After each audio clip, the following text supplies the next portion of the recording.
welcome to this week's edition of Hitting the Headlines with me, the headline maker, Kirk Cooper. Now, on this week's show, I'm pleased to announce that we are going to have with us the boss, the man that runs the Scottish Wrestling Network, your man Billy. He's going to be coming on to join us for the chat, although doesn't look like he's in the room just yet. And he's going to be joining the Huntsman, Eli Fox, and Diamond, Craig DL, as they settled their beef from last week as well. It's been a massive week of lots of stuff happening in the wrestling world, which if you're listening to this and watching this, I'm sure you've pretty much got an idea of what we're going to be talking about tonight. But we will get on with the show. So I'm just going to bring the two lads in here. As I say, last week at the end of last week's podcast, both the Huntsman, Eli Fox, and Diamond, Craig DL, they were having a wee bit of a beef over the result of last week's quiz. But I'm pleased to see that both of them have come back this week and are joining me. Fellas, what a week it's been. How are these? You know what, mate? See the last 7 days, I've just been replaying it over and over and over, not only in my mind, but on your Facebook feed. And I just keep watching the podcast, and I just think to myself, it's just an overwhelming, compelling case for VAR in the quiz world. You know, it was shameful.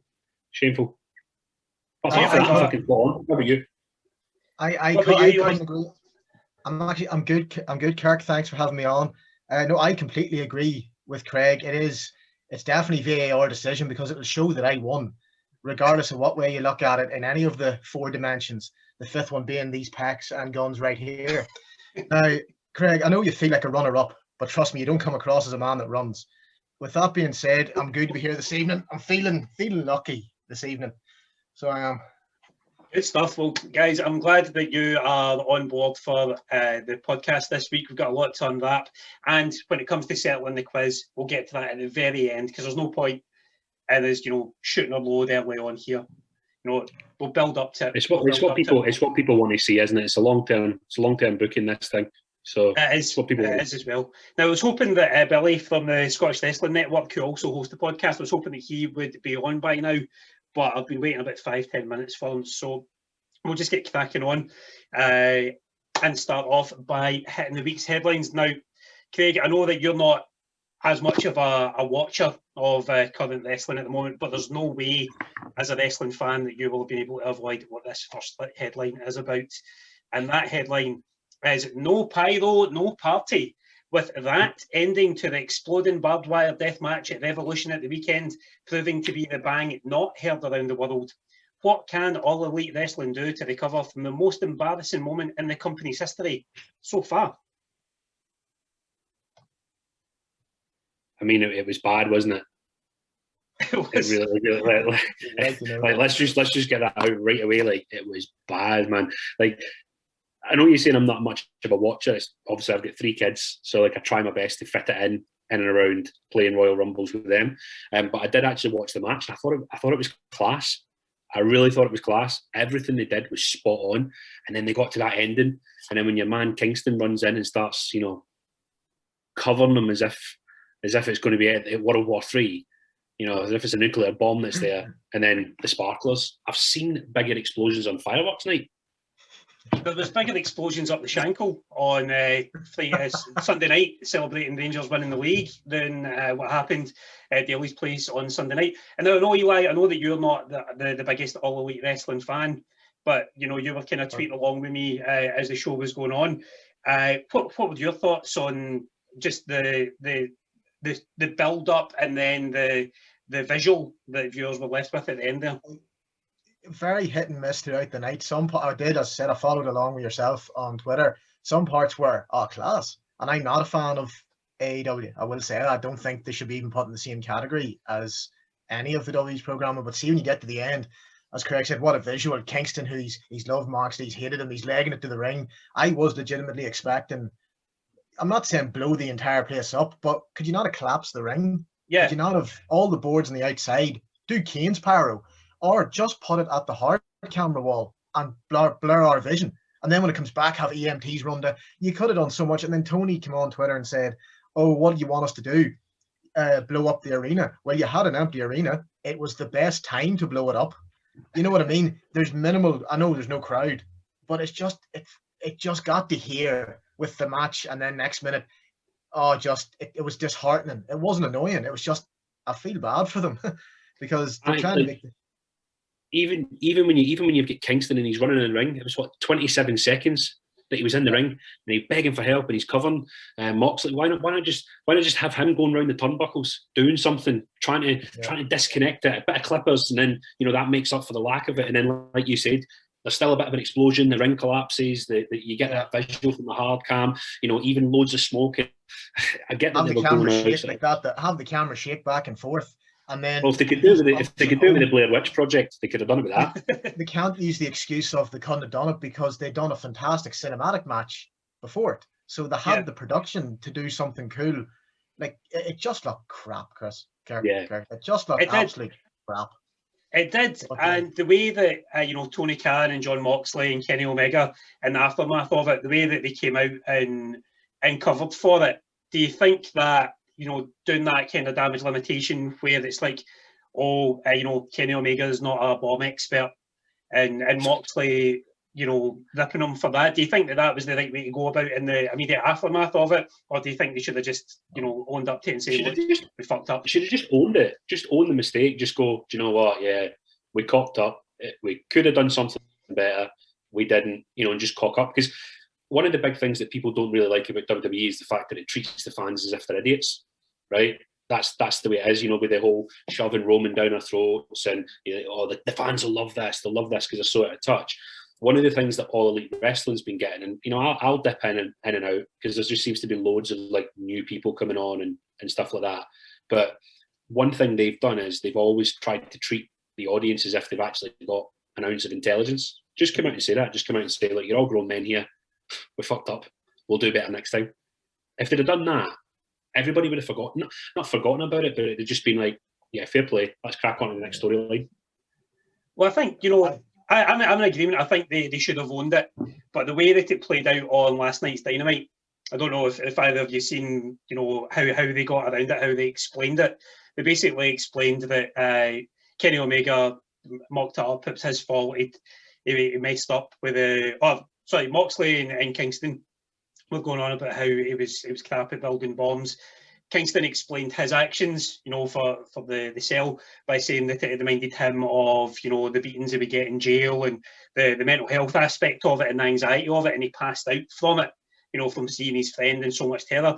And to an extent, you've got to admire that, sort of normalising the mental health aspect of it, that nobody's too strong to suffer from mental health, which, was a good way about it. And then later on in the evening, Kingston went out. He confronted Don Callis, Kenny Omega, and the Good Brothers to stick up for his mate. And then Don Callis was like, no, we deliberately made it shite. we made it shite on purpose because we knew that it would embarrass you.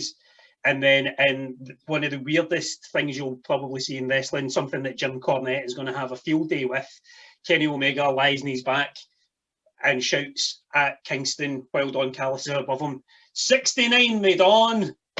And then Don Callis jumps on top of him like that, just absolute bonkers shit. And then Moxley came in and things like that. But the problem they have now is, how do they actually write John Moxley off? Because obviously the purpose of the death match was to write him off so he could go and be a dad. How do you think they are eventually going to get rid of him? Just, you were saying there, just before we hit the how to get rid of John, they shouldn't have, the way they handle it on Twitter, stupid. Should have, as you said, in this day and age, with us knowing so much and having privy to all this access about wrestling, of course we're going to call everything out. Like it's not like when all of us three were, you had to wait to Saturday to see who attacked Austin, or you had to read the magazine to find out what Lesnar thinks of. That's gone. It's gone. It's dead. And they should have just come out and said, our bad. That's made light of it. But what they're going to have to do to get rid of John, I think Kenny's just going to have to go extreme and go as far as like do something like Austin. So beyond beat him up, just make it look like you've crippled the poor man. Go out, put him through a barbed wire fence, pretend to set him on fire, run him over with a car, do something that is worthy of going, yeah, he's not going to be back in a month or two. He's gone for a while, and redeem yourself from, like, I've seen food go off in better style than those pyros did. So I have, like, you're now going to have to prove to us, Kenny, that he just comes across as a Mattel toy wrestler. He wants to do all the things that we think are cool. Our ideas are shit. We want people to tell us what we want to see in a wrestling program. Like when Lesnar and Edge and Big Show suplex broke the ring. First time in my life I'd ever seen the ring take a bump. So I did, and it was class. And then, like, why can they not do that? Why can they not suspend our disbelief for just one show? When's Moxley? When's the baby due for Moxley? I don't know. I've not listened to Renee's podcast for a wee while, so I have a notion it's within the next couple of weeks, lads. Oh, it depends on how, when you're saying about go all out and make sure that they're doing something, they could do something where the whole thing with Moxley's character when he joined AEW was the breaking out of jail or the breaking out of the mental asylum and all that sort of stuff. You could be spending the next few weeks absolutely mentally torturing the guy on being the elite. You could be doing it. And it could set up his return as well, because it doesn't have to be like something happens, whether he gets, trapped in something and he gets trapped in he gets trapped in a padded cell as the end of it. He's trapped in a padded cell and the padded cell's getting concrete put through the fucking hole in the door, whatever, and then it cuts away and everybody's like, oh my God, what the fuck's happened to John Moxley? And then it becomes this big who's done it, and they can build up to that, and when he comes back, he's got a ready-made storyline, and they can go about basically avenging a bit of Taken, going about, I don't know who it was, but I will find you, and he systematically destroys the locker room on his way back to the top. And as he gets to the top, there's fucking Rikishi standing there going, I did it for Omega. For the people. And that's it. Yeah, that would be my booking. Twist the man further, wind him up further than what he's already wound up. As you said, see that visual, him sitting holding himself in a straitjacket in a cell, as you said, water, concrete, and then just cut away and leave us all going. And then Kingston going right backstage, who done this, who's been meant. It'd be class, because mental health's a big part of everything. And so it should be. And especially wrestling, you're going to get to a lot of people with going, this isn't all, as you said, a bit of physical, a bit of fighting, bung them into the cell with a bit of rowdiness. But yeah, twist everybody's mind completely. Yeah. I'd be fully on board with that. Those storylines sound like they would be right up my street in terms of writing off John Moxley. But another storyline that they laid out for us last night on AEW Dynamite for Kenny Omega is what the next headline is all about. And that headline, friends, is, if I can find it, All Hail the Christian Fellowship. AEW's Hall of Fame worthy signing turned out to be Captain Charisma Christian Cage, promising to outwork everyone. Will his comeback be suited to the all-elite style of wrestling? I'm going to jump in first, Diamond, if you don't mind. First of all, what people are really going to have to get rid of about Christian Cage is get rid of that, Vince never saw anything in him. Who cares? The man is a former world and NWA World Heavyweight Champion. He proved in TNA. He's done more and more promotions than Edge has. No rib on Edge. Love them at both my childhood tag team.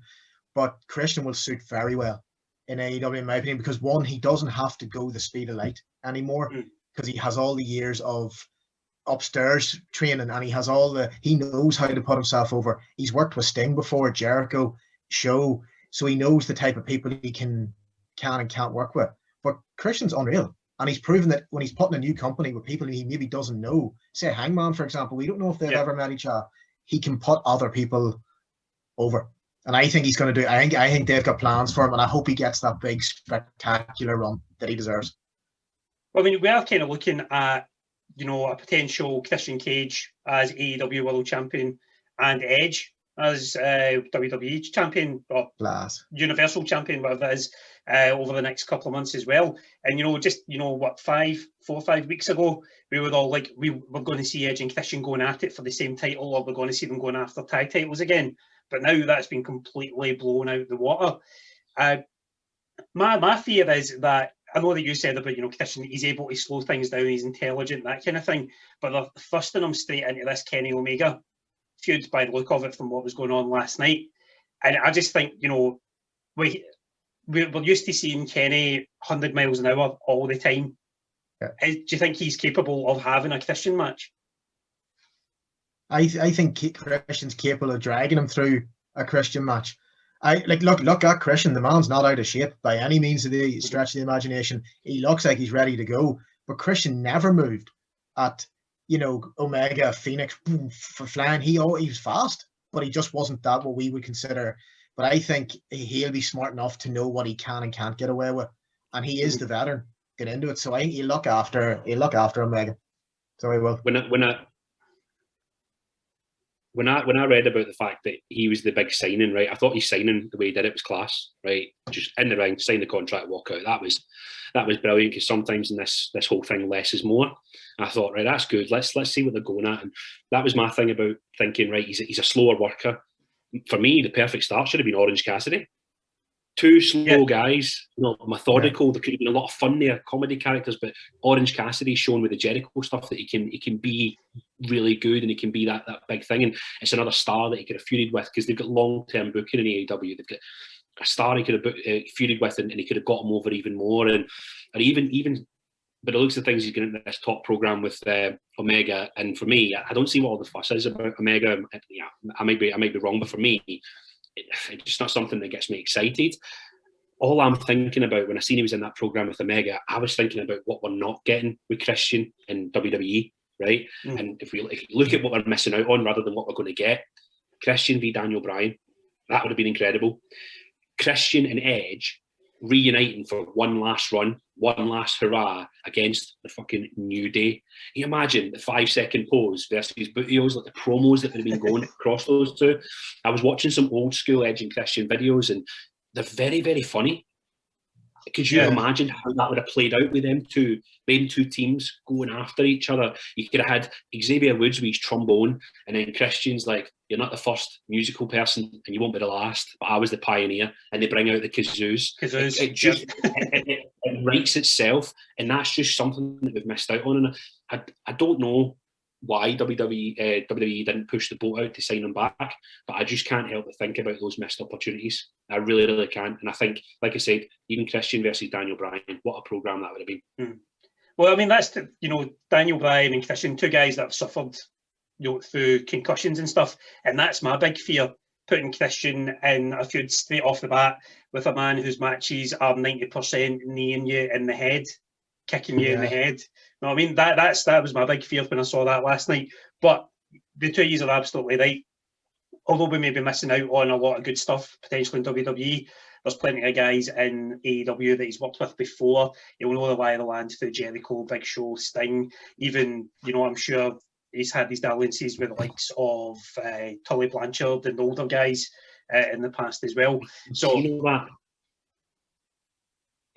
seen all that, and that'd be good for the nostalgia piece, but you just want something new. Do you know what I mean? Like I said, I'd have probably, if I'd have woke up and I'd have read the results today and they'd said that Christian and Orange Cassidy had thrown themselves into a feud, I'd have watched the videos straight away, the recaps. Like I watched something the other week there about on Reddit, and it was the crowd going wild for the clip of Orange Cassidy versus Pac Neville. Yeah. I mean, they all know where they're kicking each other.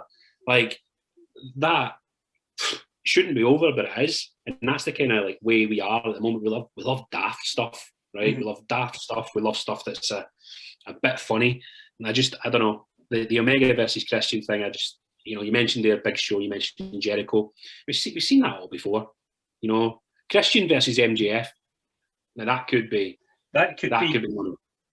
It could be, and again, I don't know, how much you've seen about what happened in Dynamite last night, but the direction that MJF's now going in, with FTR, Tully Blanchard, Wardlow, Sean Spears. Well, Spears can get to fuck really, but the rest of them, I think it's a great bit of booking, because they needed to get MJF away from Jericho, because then they can pull them apart and push them together for an even better match than they had a couple of months ago.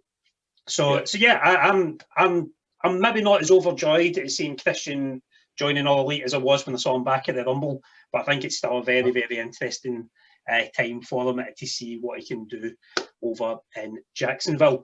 Now, it's time for the ad break just now, and I really was hoping Billy would be on with us at this moment in time, because it's a wee advert for his network here. So I'll just go through it anyway. So he said he would be on with me tonight, but here we go. So, if you enjoy the dulcet tones of my fat Glaswegian tongue getting to grips with the graps from over here in Northern Ireland, then you'll love the sound of other Sassenachs saying stuff about the wrestling on the Scottish Wrestling Network. As well as hitting the headlines, SWN is the home of Scottish wrestling podcasts, including the Sharp Dojo series with Lou King Sharp, Grado and Rab Florence's Wrestling Daft, and the all-new podcast quiz show Wrestle Tag Bury. And with the eponymous SWN podcast, the network boss Billy talks to the brightest and best of the up-and-coming Scottish talent, just like I do, with our Northern Irish counterparts right here every week on Hitting the Headlines. So, if you enjoy the sound of pasty white Scotsmen getting really angry at each other, forget Clyde One Super Scoreboard and sign up to the Scottish Wrestling Network. Love it. So, yep, hopefully that puts me in Billy's good books. As he's in my bad ones now because he was supposed to be on with us, but there you go. Anyway, we will crack on to the final headline of this evening, which is, funnily enough, to do with Scottish wrestling. And that headline is GLESGA goes in chain with Insane Championship Wrestling barred, an all-cage match event on the WWE Network in the next few weeks. Do you guys think that gimmick shows and matches like this work as well when there's no crowd to be watching them? Depends on the gimmick match. So the first time I seen an all-cage pay-per-view was Lethal Lockdown, TNA, I believe, done the 6 sides of steel for everything. I've started watching, because it's on the network now, ICW and stuff, because it's there and it's class now, because sometimes you can only watch so much retro Raw and SmackDown, and yeah, I'm loving seeing people that are closer to home. So they're all like Scottish people, all people from across the UK and stuff like that there. But I don't, not to take nothing away from them, I think the steel cage loses its attraction if it's no one there. Because we make the match in our heads. When we see Elimination Chamber and you've visions of RVD doing the frog splash and Taker chokeslam and MVP, it's our heads that get us excited about the match. With no crowd, it's very, very hard to get a gimmick match, to get that type of gimmick match over with. So I think it'll be great in ring. It just won't translate as well across us. Those kind of gimmick matches, totally agree with that. Like, the wrestlers will feed off to an extent, like, because they're showmen, aren't they? Right. So you're gonna go in and you're gonna have your set, like you're gonna have what you're gonna do, and it's gonna be planned out to an extent. But the crowd might buzz off of one particular spot, and then the headlock, and it's like, look, listen, I know we weren't going to do this, but just off the back of that, if we do this, we'll get real good heat, or we'll get a good pop, or whatever. And I think that with these gimmick matches, they can't work well without the crowd. Completely agree with that. But one way they could work would be, rather than having this live network special, is it a live special? I seen it get shared on Alice's story. It was all pre-taped, I think, about a month ago, because they did like a big block of the ICW tapings then. Right.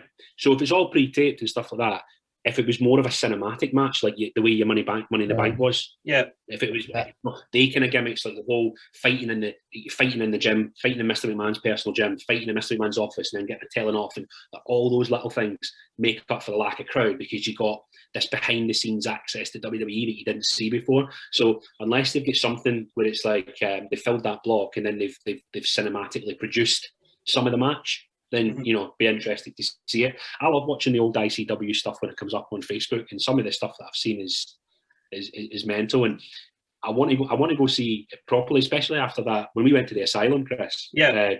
When we went to the Asylum, Kirk, Sorry, it's 2 weeks now, mate. It's fine.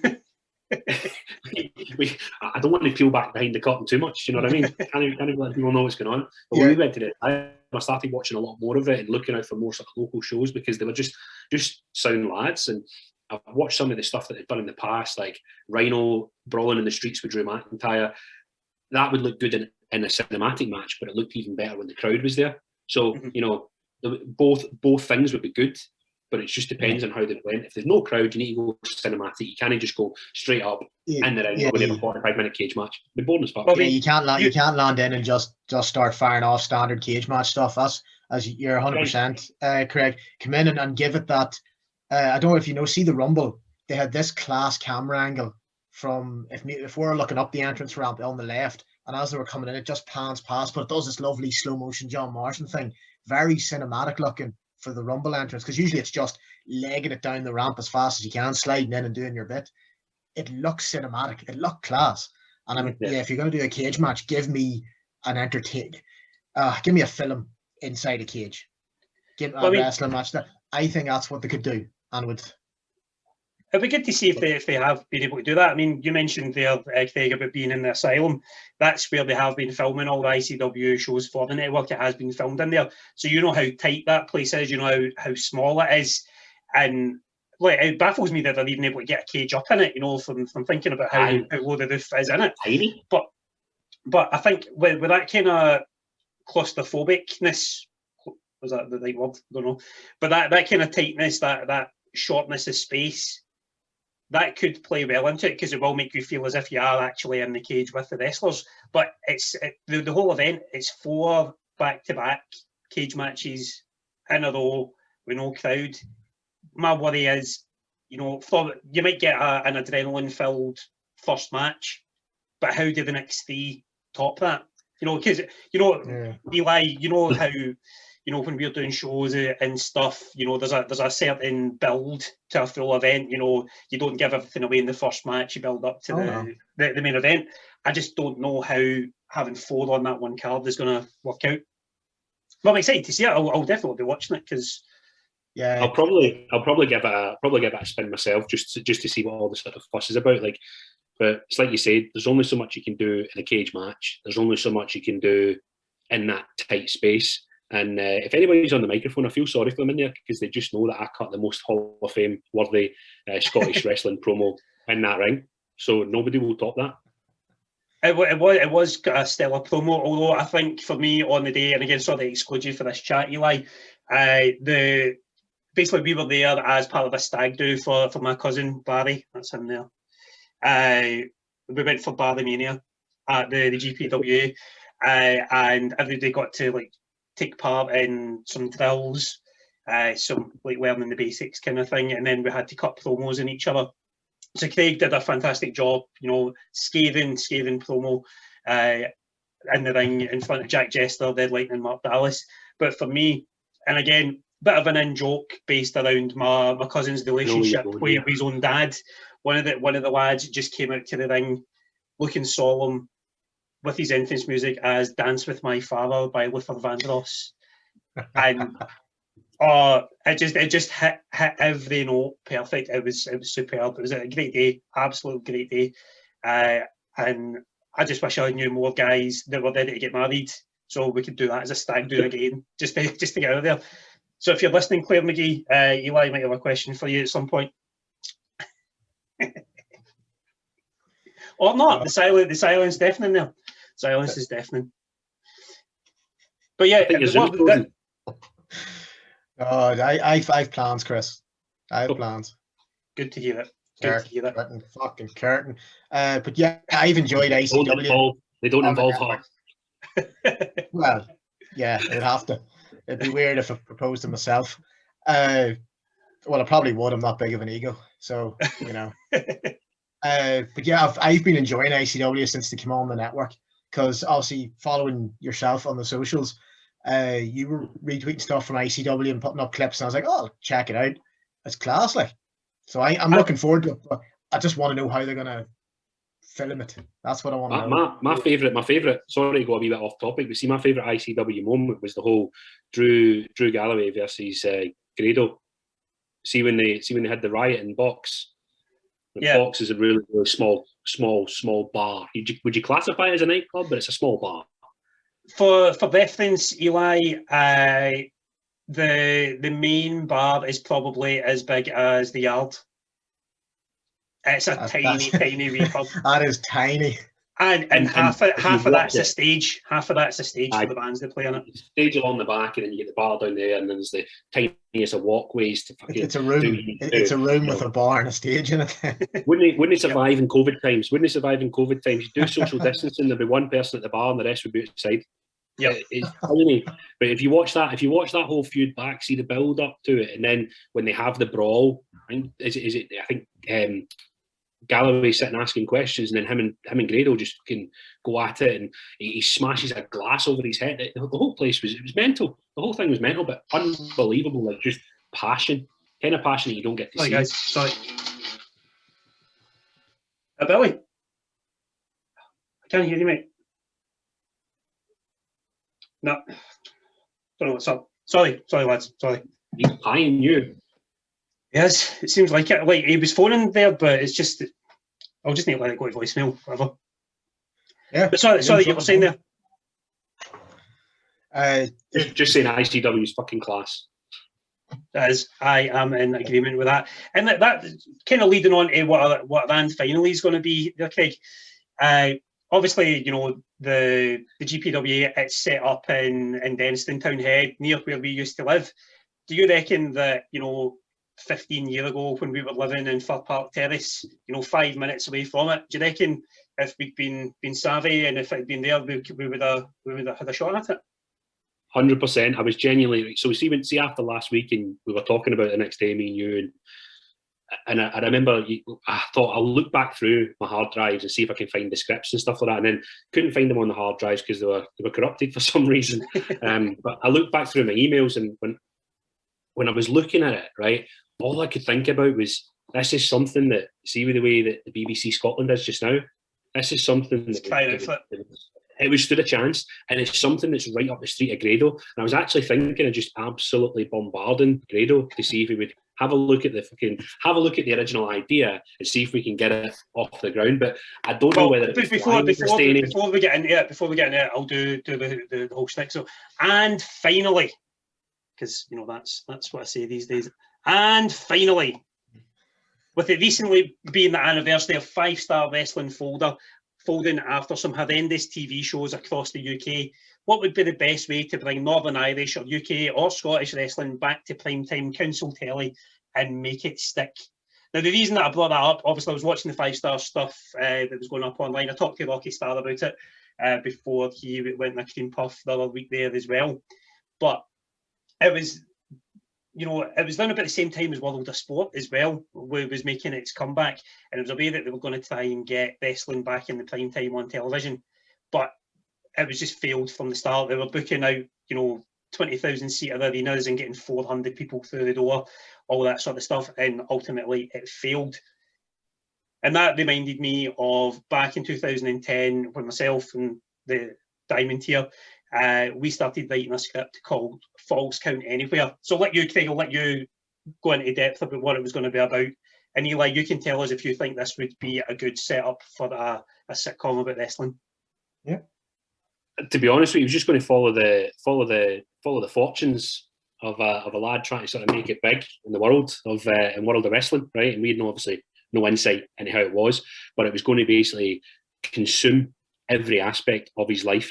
So, you know, it was going to take over, and he was going to find himself in all sorts of situations, you know, with his flatmates, with his mates, with random members of the public, and it just left it so sort of open to follow this one guy on his rise to being, like, you know, wrestling superstar. You know, when we read it back now, I look back at some of the stuff there, and I thought to myself, it wouldn't fly in 2021, sorry, it wouldn't fly.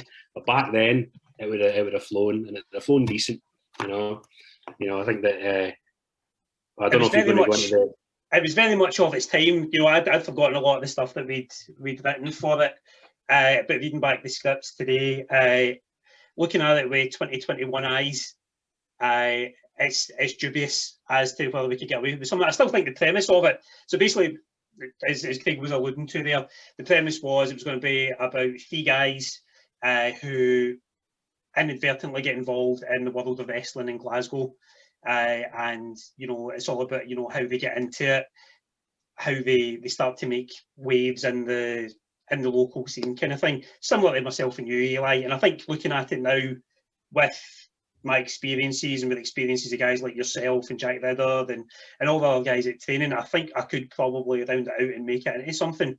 But my question to you, Eli, would be, if you were to cast a sitcom based around Northern Irish wrestling, or Irish wrestling in general, taking out all the bad guys, obviously, like the bad guys, who would be your top picks to join the cast? I love a good journey story. I love those documentaries you see where it's like Taker's one, for example, him getting back. The whole, I love the journey aspect. I'm all on board with that. I like the fact that you give it the common person. It's just a guy. It's not like us trying to make our way in what we're doing. If I would cast, out of all the ones we know, probably Craig might not know the lads, if you're going to do for the journey story, I'd cast Jack Ritter as the old man that would have, should have, could have, and why didn't he? So he's going back thinking, well, I'm this age now. Why didn't I start? Not forgetting that DDP didn't start. He was 35. I like it. I really like the idea. I would love to see how he thinks and what. But would you write the guy as someone who, like us, knows about wrestling, that one knows more than we did back 10 years ago? Well, the premise was there was one guy that was really into the wrestling. They all shared the flat, so it's kind of autobiographical about me, Craig, and our friend Alistair Morton. We share the flat, right? So it's based on 3 guys that share the flat. One of them is hardcore into the wrestling. One of them is kind of on the periphery, and there's one guy that takes nothing to do with it at all. He just kind of patches in because the other two do. So, you know, that was going to develop into all sorts of threads and stuff. So you would have Jack Ridder, and yours is the man. I love the looking back cut out on this. I'd have picked Catchman Mills, because what you've described to me is all of us, but he loves it, and he's such a wholesome guy. You know him, Craig. His name's Alan. He goes to Catchman Mills. He's like the sweetest guy ever, and he's the guy that we'd all want to be that guy, because we'd be like, you don't know, bad bone in his body. And for me, anyone. Well, he called me a prick the other week there on here, but again, that was but we'll edit him out. We'll get him in post. Don't worry, he's fine. He comes across as the genuine. He loves it, and he has that childlike love of it, and we all want to see him get to the point where he's a wrestler and he's got all the shows and stuff. He's one of them. I put him in as my main man. As main man. And who would be your third? Who would be your third man for the scene? The patch guy. I would have. That's a good question, because the all ones we train with were all dedicated as fuck to it. I'm gonna put in me. So I am. I'm a damn good actor. So I am. Got a supporting cast this big. Craig, you could be the Mickey to the Rocky of the whole situation. You could be the diamond. The shine's come off the diamond, it has to come back, and he's going to do it precariously through this guy. I think also as well, you know, those are solid cast suggestions there. But if you're doing something that's going to encapsulate Northern Irish wrestling as well, you can't not have Justy. Can't not have Luther. They two have got to be in there. Tron, JDP, you know, that Always Sunny in Philadelphia stuff they were doing in Courage, you know, that would translate brilliantly to a sitcom. We need to get on to Netflix, lads. There's definitely a 6-part Netflix special in this. Definitely is. There's a market for it. Just with the way that everything goes, the style you'd have to do it would have to be like mockumentary, you know, like The Office style. The build that needs for the characters. That's how you're going to do it. You know, show the personalities. Have it. It's all predetermined anyway. You could have a little bit of sitcom-y, bit of mockumentary, and then it builds to the actual matches, and you know the backstage skits are mockumentary style. That would get everybody interested. So we have hit the headlines. We've done our advert. We've had a rant finally, and now it's the time that Diamond Craig DL and the Huntsman Eli Fox have been waiting 7 days for to finally settle the quiz from last week. Now, I went back, I did a wee bit of VAR stuff. I went back and looked, and I can see where Diamond's coming from on it. But with the boogeyman question, DL answered before I had indicated which of the 3 men I was going to ask. So you jumped the gun there, and I know it's the Sasha Banks one. I know that it's the. Oh shit! I've got a voice note for Billy here. That's nice of him to chime in. Okay, I'll play it out. So yeah. Let's hear his excuse. Standing us up on a Thursday night. On a Thursday. And here it is. Hey Kurt, sorry I can't actually come on the show tonight because I'm busy with my own podcast, the SWN podcast that everyone can check out. I just wanted to give you a quick message though, just to apologise. I also want to bring up a couple of things. You did promise me big ratings when we were hitting the headlines to our podcast feed, and you promised me names like Chris Jericho, Balor, Alexa Bliss, for example. But in reality, you've given me like this Huntsman guy, some dude from Airdrie that's not even a wrestler. It's got a point. You know, I mean, last week's episode, which I listened to, I'm one of the few, was just a car crash. It had a child in the background. I mean, this is supposed to be a professional podcast. I'm expecting for the SWN podcast feed, and then when you do get decent talent on, you just end up just ripping the piss out of them, or just actually just making an arse of yourself at the same time. It's just not good enough. I'm not thinking it's good enough for my brand, and to be honest, you're making a fool of yourself. So let me do this. Let's say this. And finally, after reviewing the listening figures, I would give you an ultimatum. Get me 300 listens by, let's say, night 2 of WrestleMania, or in the immortal words of Vince McMahon himself, you're fired. Love you, bye. Oh, well. Now, not to reiterate the point, but that's the worst. Is he from Scotland? He is. I think he's. He fooled me. That is the worst accent I possibly have to endure in my 32 years on this earth. He sounds like he's trying to kiss a baked potato while talking to you. He mentions big names. Hey, that's the boss, man. That's the boss. Did you hear him? Good. He mentions big names. He should understand that if he had the ability to read, like most bosses do, he'd see my name on Twitter and he'd know fine rightly, I am a name. I am the name. And he wants listeners. Well, listen out. What was his name again? Sorry, Kirk. Billy. Billy. Just reminds me of when the Lord looked down and little Billy shit himself. I ad-libbed the Rocks promo there. Billy, you stick to voicemails, not the shows. That's for the stars.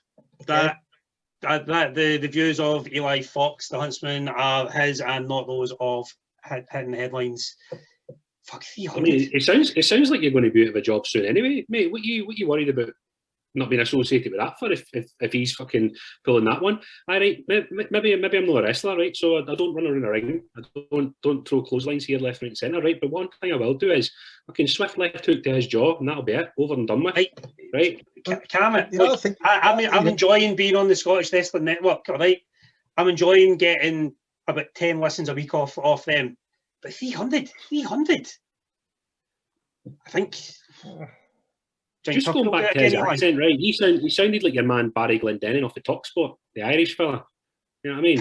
He doesn't even know where he's from. He's happy to be on the Scottish Network, but he's pretending to be Irish to fit in with you lot.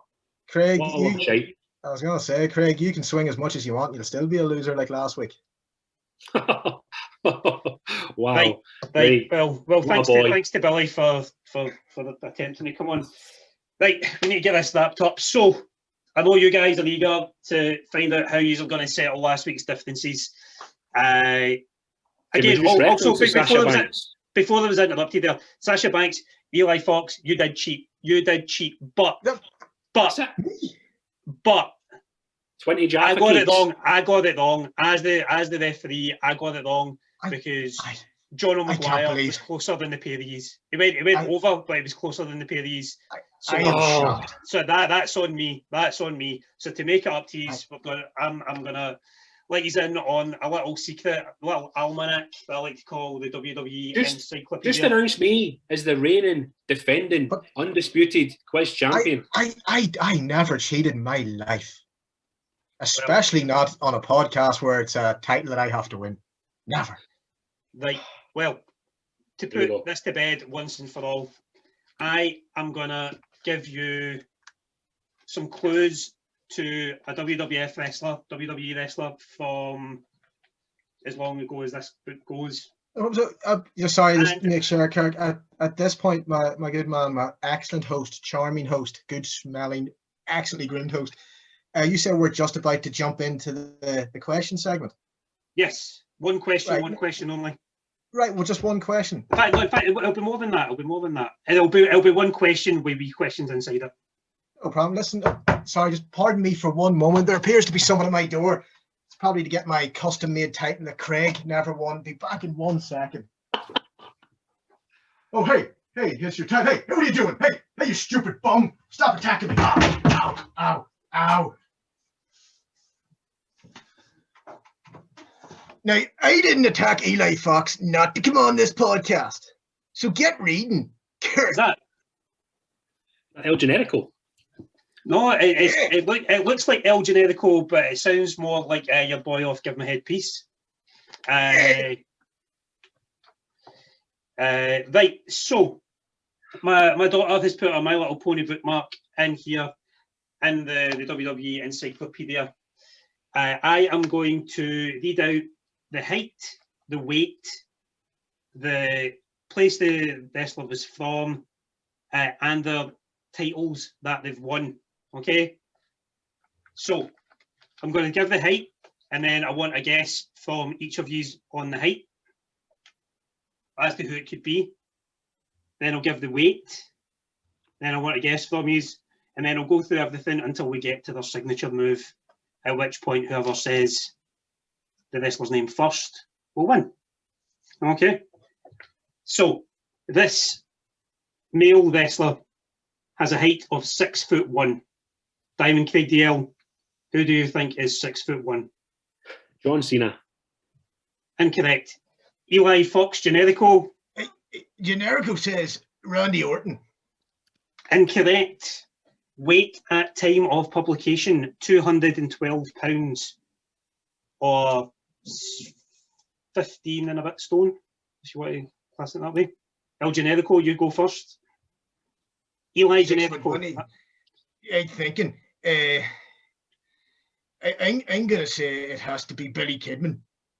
Billy Kidman. Incorrect. Diamond Craig DL. Dean Malenko. Incorrect. This should narrow it down a wee bit for you.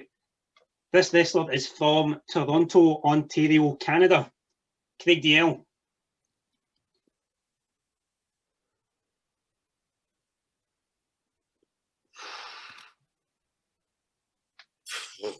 Mine's drawn a blank. Adam Cole. 6'1"? Kidding. Eli. Bret Hart. Famously from Calgary, Alberta, Canada. Come on, guys. Come on. Right. Titles that this man has won in ascending order. Light heavyweight WWE Championship. Lance Storm. Right, you're first. Lance Storm. Incorrect. Craig DL.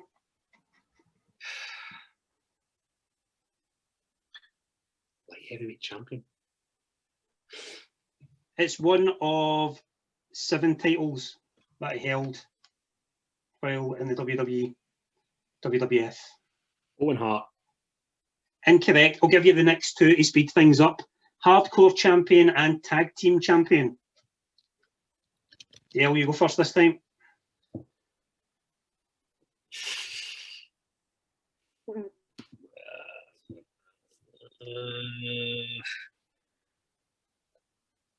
Mine's drawn a proper blank. Try to think of like Canadians. Bob Holly. Incorrect. Eli Fox.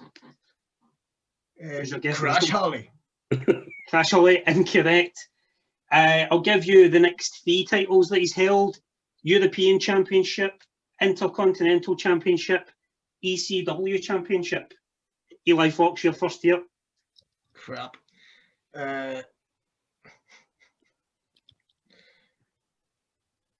Tajiri. Tajiri, the famous 6'1" Canadian Tajiri. Right, the final championship listed here is WWE World Heavyweight Champion. Eli, you go first in this one. So just to recap, he's 6'1", 212 pounds, hailing from Toronto, Ontario, Canada. A light heavyweight. I never got a guess last time. Oh, sorry. On you go, Dale. Christian. It is Christian. This is where his theme tune would be playing. Craig DL, congratulations. You are now the champion of the quiz. Here's my 5-second pause. I didn't come on this show and hijack Eli Fox to lose. I'm leaving, and I've had enough of this entire situation. And on that bombshell, congratulations, Diamond Craig DL. Chris, sorry, Chris, before you end the podcast, Come. I was attacked when I was getting ready to answer that, because I had said, Christian, you could hear it in the background. Surely, if it's not Eli Fox defending the title, it's not a title opportunity. Look, you got away with it twice last week, Eli. You got away with it twice. Moves, Chris. I'm going to give you my best Tommy McNulty impression. No. Out of here! No. You're out of here! Chris, all of you are charlatans. Every one of you. Justice has just been served. And now, the reigning, defending, and undisputed, hitting the headlines champion, Diamond Craig DL. Well done. Can we get that VAR TV thing on the go? just to see the nick of your hair at the end of it. But anyway, guys, thank you for taking part in this week's Hitting the Headlines. I've got a task in my hands, getting 300 listens by WrestleMania. But I'll be back next week, hoping to drive that up. Guys, you are the first ones to try and drive that up. So get sharing on your socials. I've been Kurt Cooper. You guys have been hitting the headlines with me. Cheers. Thanks, Kirk.